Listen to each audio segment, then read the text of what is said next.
the one thing that I bring to these career fairs or these introductions is purchase orders. And my tables and my displays are blank.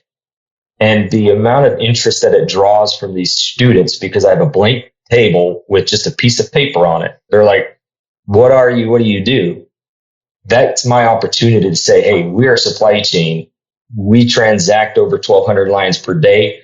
We spend about $8 million a month. And this is how we transact those purchases, is through these purchase orders. Without supplies, there's no surgery.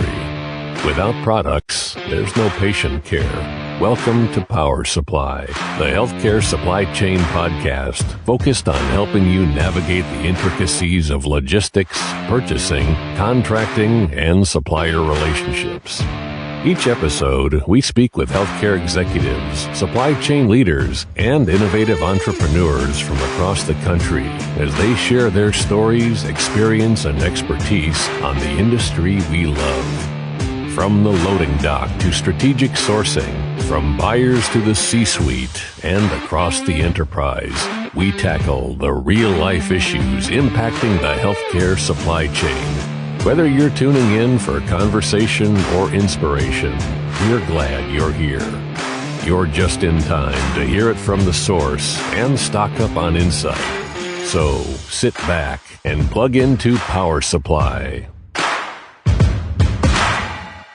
On this episode of Power Supply, we will speak with Patrick Brose, Director of Supply Chain Management at Catawba Valley Medical Center. We're going to be talking about the importance of internships. And Patrick is also an adjunct professor at Catawba Valley Community College. He has established an effective internship program. We're even going to brainstorm a little at the end of this conversation. But I think if you're looking for good talent in your supply chain organization today, specifically in healthcare, and you want them to come in with some level of experience, internships are the way to go. And Patrick's going to tell us why today, Hayes. Absolutely. He did a great job kind of giving us, how do you go out and find them early, how you bring them in from colleges, and do stick around to the very end, because we have a kind of as you said, we've been brainstorming on an idea that we're going to throw out to the world. But if you're looking for interns, perhaps the end of this conversation might be worth your while. So stick around with us. Thanks for joining us. Up next, Patrick Brose. Bam! I'm Hayes Walder. This is Gary Skinner. And I'm Justin Poulin. From the studios of Healthcare HQ, you're listening to Power Supply. We are speaking with Patrick Brose, Director of Supply Chain Management at Catawba Valley Medical Center. He's also adjunct faculty at Catawba Valley Community College, and those two roles play very much into our conversation today, Patrick. We're going to be talking about the importance and the value of supply chain internships, especially in the situation we're all in today. I think the demands on entry-level talent has never been higher in terms of skill set. And then at the same time, many organizations suffering from an ability to fill open positions in supply chain materials management. So Patrick, really excited to have you on the show to talk about the value of internships today. Thanks for coming on. I'll tell you, I'm equally as excited to be part of this program because, to your earlier point, internships are absolutely key to those entry-level positions. Oftentimes when I'm having these conversations with college students is the expectation to get out of college and then start some low-level management or mid-management role without really gaining that entry-level experience into supply chain. Yeah, that is a big issue these days. And, they look at the debt that they've taken on. I don't think it's unfair for somebody coming out of college with that much debt to expect to make more than maybe is really an opportunity for them to make when they enter the workforce. I think there is a little bit of a disparity there.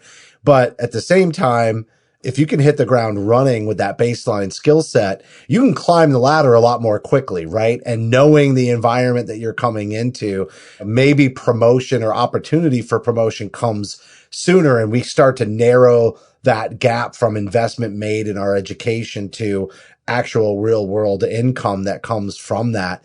Why don't you talk a little bit about your roles too, both the director of supply chain, but also adjunct faculty? I'm assuming you're going to tell us a little bit about successful internships today too. Oh, yes. Oh, yes, very much so.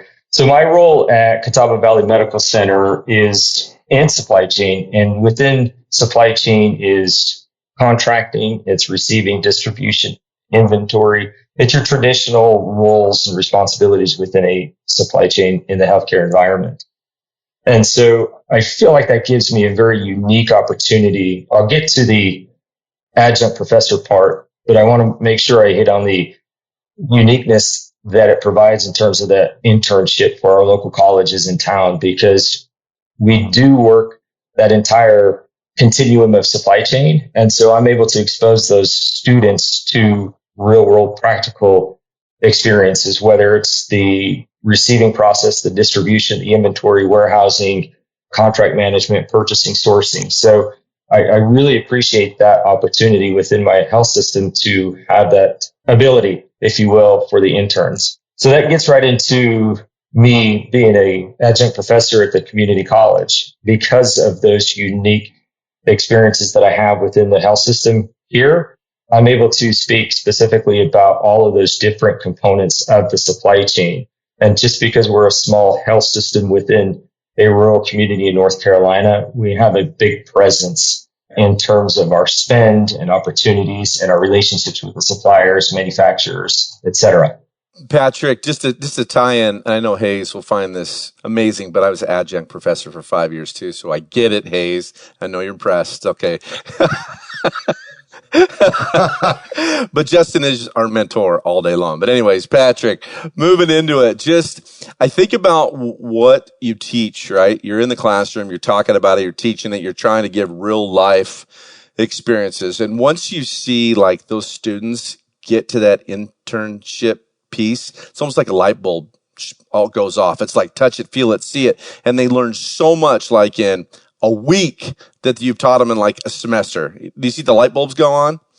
All the time. That was one of the biggest successes of my first attempt at teaching within the community college or within higher ed, was once we hit that particular part of the modules, it all started to come together and make sense.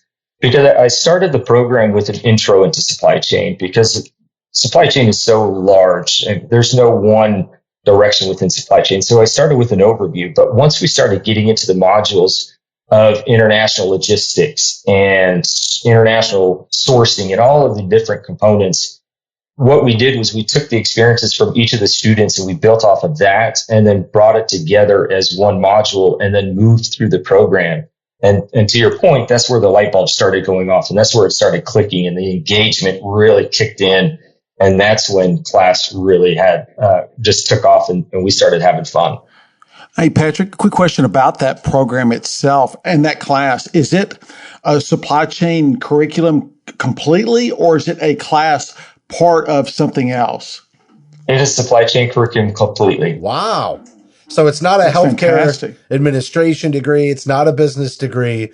The students that are at your school are studying supply chain specifically. That's fantastic. Yes.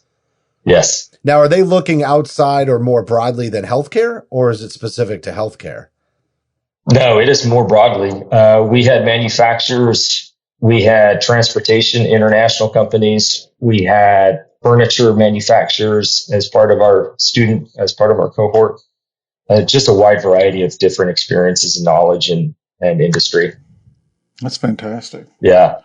That's great. And they're fortunate to have you. I mean, it's someone in that community that can go teach a healthcare curriculum to them and open their eyes to that, right? Because, you know, as you said, there's a million other parts of supply chain, other industries, but being able in a local community like that to be able to talk about healthcare, I would think that gives you a leg up on some of those others in hiring process. Part of what we did with this class when we built it out and with this first cohort that we did was we understood where the student's background is at or where they're coming from. And because I wanted to make sure we level set everybody. And even if we had 20 years of experience in healthcare or in supply chain with manufacturing and furniture, I wanted to make sure that we all started at the exact same level. So I didn't want somebody to come in with that experience and feel like they knew everything. I wanted to make sure that, again, we started at the baseline and then we built from each other up and then moved on to the different modules. And so it was interesting because we found out that two of the students work for manufacturers in the medical manufacturing. So the underpads, the garments, those sorts of things, and the orthopedic soft goods. We also found out that one of the students works for a distribution company that delivers the goods. So we brought it all together from us sourcing the goods to the manufacturer making the goods to the company that's actually delivering the goods. And it was just this awesome grand slam of different areas coming together. It was the entire chain of supply chain. That's great.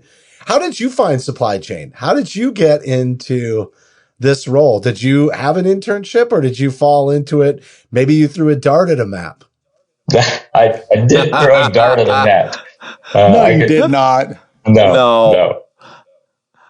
Actually, my technical background is aviation maintenance. I went to school to be an aircraft mechanic, airframe and power plant. And I worked at SkyWest Airlines, subsidiary of Delta, for a very short time. But in that industry, I didn't feel like I was making a contribution to an overall greater, I would say, effort. My personality is to work with others, try to get things accomplished and done. And I wasn't feeling it there. And so I found a part-time distribution job at Shriners Hospital for Children in Salt Lake City and applied for it and got the job. I knew I had bills to pay. I had things to take care of. And so, the best time to find a job is when you have one. And so I made the transition from that industry over into healthcare. And that's how I got into healthcare. I think that's so interesting. You hear so many people make comparisons between the airline industry and healthcare, but one big difference, even though you are still talking about people's lives, it's completely different. And we had a great interview with Lisa Farmer last season and talking about culture change and how do we get new talent into the industry. And then once they're in, how do we get them to have a patient experience and really buy into the importance of their work and the vision of healthcare, maybe versus other industries and a supply chain role in those other industries. And I know we have kind of a general guideline for the conversation, but I'm going to go towards the end and pull it to the front of this discussion and say, how do you align these interns when they come into the program with the vision and the importance of the work really being at maybe a different level, or at least the connectedness to the people that are receiving the care and the results of the supply chain efforts? How do you really pull them in during these internships? The very first thing that I do is I meet with the students on several occasions, just trying to get to know them and understand them and see if they have any tie into healthcare. It's difficult to say that everybody's been impacted by healthcare to some degree.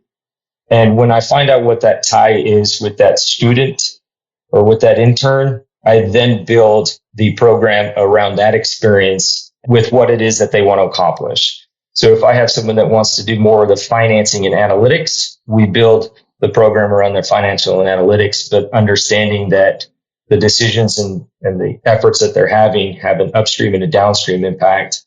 But it's not about them just being a patient in a hospital bed or taking up a room or a family member. But I try to make sure that the program is built specifically around them and then how they got into healthcare or what their tie is into healthcare. All right, Patrick, I got a question. Obviously, we've got Justin and Gary on here. I mean, they're really old. But my question is, you're dealing with much younger students now, and they get a bad rap, I think, in some cases about, their mission, their ability to work hard, some of that.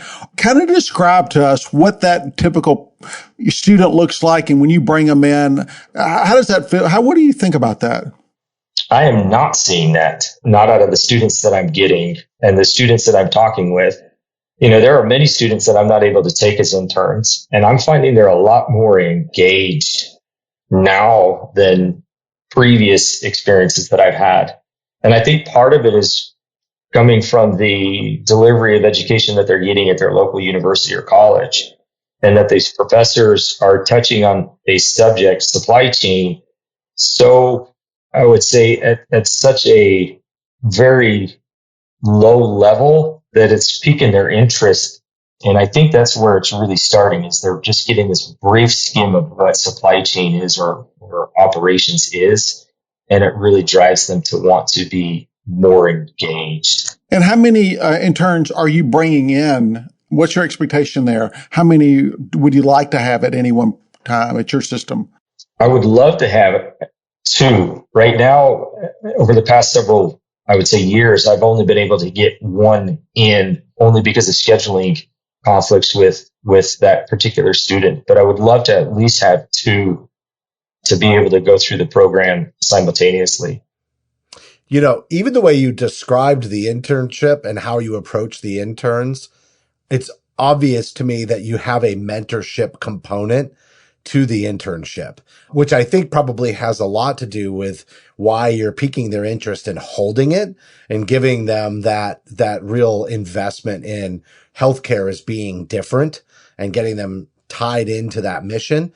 But can you talk about maybe that mentorship component? Maybe you've had a mentor yourself and that's why you place such importance on that. And, you know, even maybe you're mentoring outside of your professional work as well. Yeah, so I had two really good mentors when I got into healthcare and into supply chain. The first mentor I had was actually my first director when I started at Shriners as a part-time distribution clerk. One of the very first things he had taught me is that there were actually several, but he has this saying that flexible people are happy people and that we are people. And at first it didn't make sense to me when I made my first big mistake in healthcare supply chain on a conversion. So the flexible people, happy people, and that we are all people didn't make sense to me. And then I had this awesome conversion of casting tape. Shriners in Salt Lake City at the time was an orthopedic hospital. So we went through a lot of casting tape, and I made a conversion from one vendor to another, and I didn't involve any clinical input. And so you can imagine how that conversion went once we put product on the shelf and the orthopedic surgeons and the technicians went to apply it and they're like, what's this new product? So it was from that point forward when the orthopedic surgeons sat me down and said, look, if you're really going to make a impact within your job, you're going to have to involve more people. You're going to have to involve us as clinical people. And so that's sort of where I took that flexible people are happy people, and I took that we are people mentality that my director often mentioned and often said and applied it to that experience, because had I not been flexible and used that as an opportunity to learn, I can only imagine how that would have possibly derailed my future and my efforts within healthcare. But then the fact that he sat me down, he was humble about it. He was open and honest and transparent, but he wasn't demeaning. It wasn't a mean conversation. It wasn't belittling me. It was a opportunity for him to say, look, I support you. There's other ways to do it though. Appreciate you sharing about your mentorships. One of the things that we talk about a lot on Power Supply is the mission and the patients. Always, obviously, what we're doing affects them down the road, but even Shriners, more special. I mean, talk about a heartstring right there. How much has that influenced you on your mentorship to the internship to the student coming in? How much has that played through? And when do they get it? When do they feel it? When do they understand what they're really doing is supporting ultimately that patient? I would say my experience, I worked at Shriners for almost 12 years, and I would say that's really what shaped me as who I am, not just as a person, but also a professional and how I work with others. And so I would say I take that opportunity of my experience at Shriners, and I do my very best to replicate that with the interns that come through. I am very low key. I am very personal with them. Like I said before, I meet with them on several occasions to try to just get to know them. Getting on that personal level to get them involved in what they're doing really impacts a patient, I think, is key. And I appreciate you sharing that as well. Can you give us a little overview, or me an overview of how long does the internship last? Is it any portion of it paid? Tell us a little bit about that. I hate to say it, but my internships are unpaid. it really pains me to offer internships that are unpaid, but they are full semesters long. So I'm teeing one up right now that'll begin here in August, and that intern will last through December. I'm finishing an intern up right now, but they are full semesters long, and they are unfortunately unpaid. Well, that's okay. That doesn't shock me for you to say that because we've heard that elsewhere. But what age in school are they? Are they freshmen, sophomore? Where are they in their schooling typically? I actually take seniors in high school and then juniors and seniors in college. That's all. Going into high school, have you been there long enough to do that so that they're definitely bought in at that point? Does that help? Yes. Yeah. Makes a lot of sense. Yeah. We just had one graduate this past year from high school who did their senior year in high school with an internship in my department. This is, Justin, you'd appreciate our conversation with Rachel Anderson several weeks or months back. She talked about trying to go out and find those high school, students that they're looking to do something, looking to be a part of something, to Gary's motto there. And she said, if we can get them early in high school, we can convert a lot of them upon graduation. So I love that idea. There's so much truth to that. And I go to a lot of career fairs. I go to a lot of those types of introductions into different professions once students graduate. And so the one thing that I bring to these career fairs or these introductions is purchase orders. And my tables and my displays are blank. And the amount of interest that it draws from these students, because I have a blank table with just a piece of paper on it. They're like, what are you? What do you do? That's my opportunity to say, hey, we're a supply chain. We transact over 1,200 lines per day. We spend about $8 million a month. And this is how we transact those purchases, is through these purchase orders. So that's my introduction to them, to grab them and pull them into supply chain. A blank table and a purchase order. All right, Patrick, the first thing when you said that reminded me of Michael Scott in The Office at his community job fair. He almost did the exact same thing. So I hope you're having better success than he did. I'm having great success with it. And that's sort of where the idea came from, because, when you go to these fairs, they have all these extravagant displays, and they have candy out, and they have water bottles and goodies to give away. And I literally just have a blank table with a piece of paper, which is a purchase order. It's a little bit more than what Michael Scott had, because I think his paper was blank. But right, Justin, he's up there. He was from your neck of the woods up there. That's right. Yeah, sort of. Yeah. So let me ask you this. You said the internships aren't paid. So talking about benefits to the intern and your organization, I think people can make some assumptions, but experience is a big one. But I'm assuming there's a lot more to that in terms of the benefit to the intern too, correct? Yes, very much so. I had mentioned that I tailor the internship around the student and their interest. But before I get to their project, I have them work in the various departments within supply chain, and I also introduce them to the people that rely on our services. So that, whether it's finance or whether it's OR, surgical services, or the med-surg units or any of that, because that allows them to then see some of those operations that they probably normally wouldn't be able to see. And so I actually had one intern not leave, but finish their internship and then have an interest into the nursing or clinical side of things, because we were able to introduce them to the clinical side. Yeah, they're getting exposed to everything that's healthcare. So I think part of the benefit is getting that experience to figure out what it is they're drawn to, what they really like. I love the idea of getting them in high school, and I can even see a world where they could work part-time even as they're going through their program, and then ultimately doing, a full-blown internship and maybe doing some higher level functions because they already have a lot of that baseline knowledge till they hit that point. Is that some of the benefits to the healthcare organization? Like, can you put them on special projects? Are there things that you wish you could do that you never have time for that represent a great deal of value to the organization and the intern, and what might be an example of one of those projects? Oh, I give them real projects. I give them actual projects that will be presented and offered up to the organization in terms of, can we make this conversion, or here's an opportunity to be more efficient or save some money, or whatever the case is. But to your question, the benefit is that not only do they get that exposure to those various aspects and roles and departments, they're also getting introduced to different levels of the organization, which has been a huge benefit. Meeting the CEO, meeting the CNO, or meeting anybody from the executive leadership, so that they can understand and see that it is possible to present to these individuals an opportunity to convert, save, be more efficient, etc.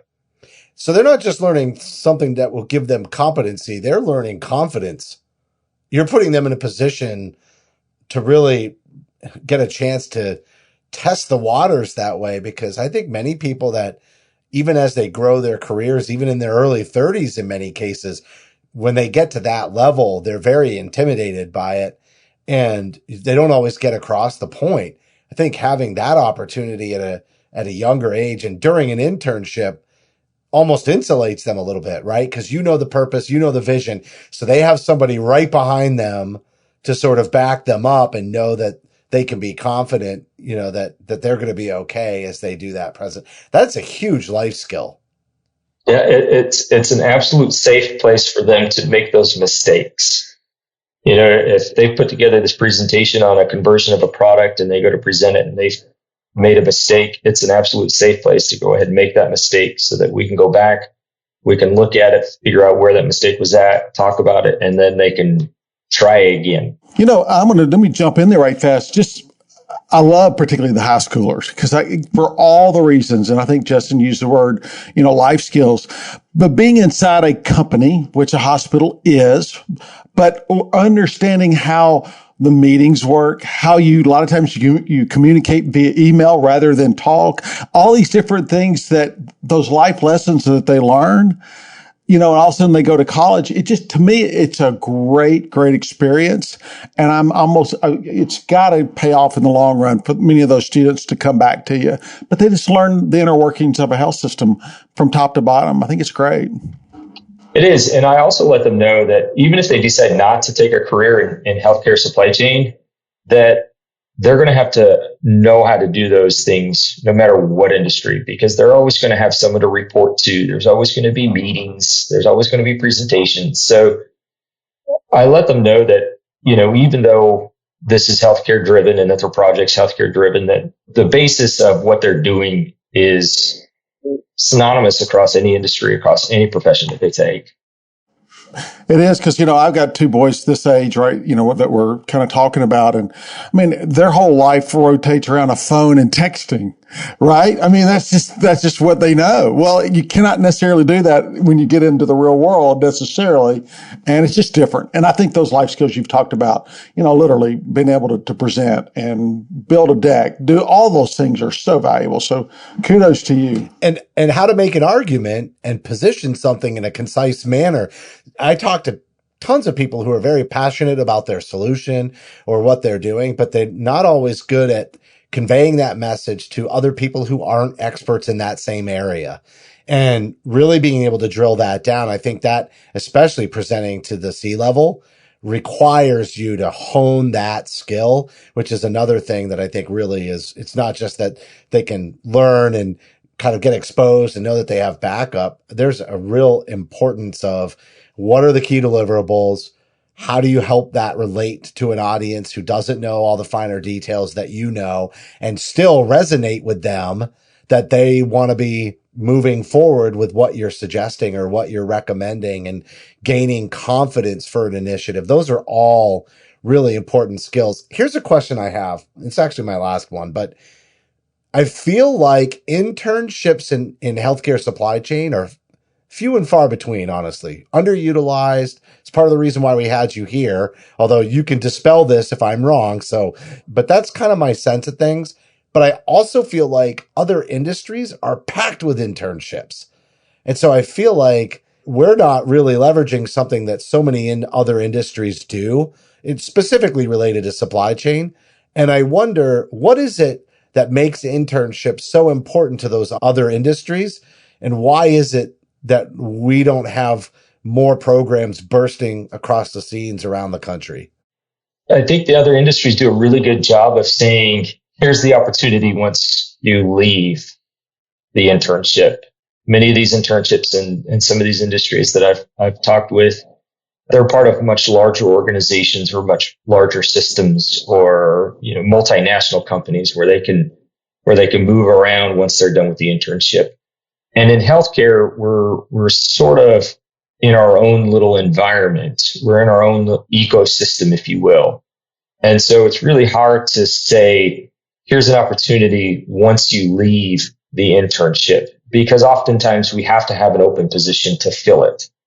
Whereas in other industries, it's not necessarily the case. Or if it is the case, there are many different places within that organization they can go. If it's a different state, if it's a different department or a different plant, or, anything of that nature. So that's where I try to make my case with these students. And that's why I meet with them so frequently beforehand and even during the internship, of finding out what their interests are, is because supply chain isn't just moving product anymore. It is so comprehensive of many, many different things. And that's what I sell to the student is, look, you can leave supply chain, healthcare supply chain, but there's going to be finance if you're an analytical person. There's going to be the distribution finance analytical piece to it. There's going to be the contracting if you're into the contracting. So that's what I try to express to these students is, even if you don't stay in healthcare, you're getting an experience that's going to be pretty comprehensive. And then I try to keep them. Yeah, you try to keep them. But if you don't have an open position, do you have a network that you could reach out, like especially if they do want to relocate? That's a great like, question. Let's say they love it, they just don't want to stay home. Right. I went to the college right near where I grew up. I got a great education, and now I want to throw a dart at that map and just go land somewhere. Like, is there any kind of a network that can help for placement with internships? Because honestly, social media, LinkedIn. I was going to say, I feel like Power Supply could play a role in this if there isn't a network already established. There is not. The only network that I have is people that I know from the industry. I'll reach out to old colleagues and say, hey, look, this intern loves the inventory management side of things. What do you have for inventory management? If the student is willing to relocate, then I connect the two. But there's no network where I can provide these interns or these students an opportunity to, really reach different health systems beyond who I already know. All right, send them my way. Yeah, we'll put something out on social media. Graduating intern, this is the area that they've been trained in. No jobs local to where they did their internship. But this is absolutely, I think, something that Power Supply could do a really great job of elevating. And we want these people to stay in the industry. You get somebody who's passionate, who learns healthcare, who loves it, and then just can't be hired and they wind up somewhere else. That's a travesty, especially if they're willing to relocate and they're at an age where they just don't have those ties where they couldn't relocate. Well, this is a plea to everybody that's listening. We have hundreds of millions of people listening to this. And if you're listening to this and you know that intern, or, that you let us know, because maybe they might want to go to Hickory, North Carolina. And so, it's not necessarily just you, Patrick. I'm saying whoever's listening, send them our way and see if we can help network everybody out there. No, I took a note. I'm definitely going to make that happen moving forward. Because That's I do, fantastic. these students that go through the program, they want to get into the healthcare. They want to get into the supply chain. And so again, my network is the people that I know and I've got to know over the years. I know a health system that's looking for 5 people right now, entry level. So if you've got somebody, send me an email. I'll get you connected. Patrick, I will. Fabulous interview. Really appreciate you sharing your insights, but even more so, I love just our little brainstorming session in the final minutes of how we can put some value, into the industry. And so it's been a pleasure having you. We can fill it. Yeah, there's a gap. We can fill it. Now there's definitely a gap, and I'm doing everything that I can to to fill that gap. And so, if we can get 10 of my colleagues to do the same thing, then that hopefully that exponentially grows. I'd agree with you totally. Fantastic. Great job, Patrick. Thank you. Yeah, fantastic. Nice job, Patrick. Thank you.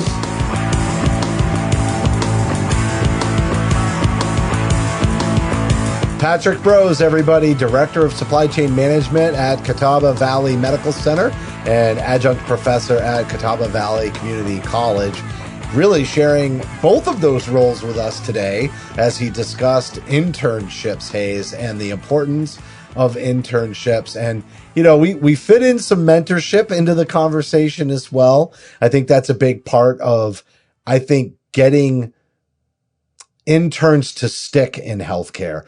Proper mentorship combined with a successful internship program, I think, is a real key to success if we want these interns to stick afterwards. And I love our brainstorm idea of helping find placements for these interns if the place that the healthcare organization that they're interning with doesn't have one. 100% agree. And he did a good job just talking about bringing in younger students, even high school, even, obviously into college, and really incorporating them in all aspects of the business, if you will, from presenting, from analytics to meeting the executives, all those wonderful life skills that he talked about. But to your point, if they're just one part of a large organization, they're not going to be bought in. They're not going to really enjoy it. So being kind of a mentor, keeping them under your wing, I think does definitely help and keeps them around there for a long time.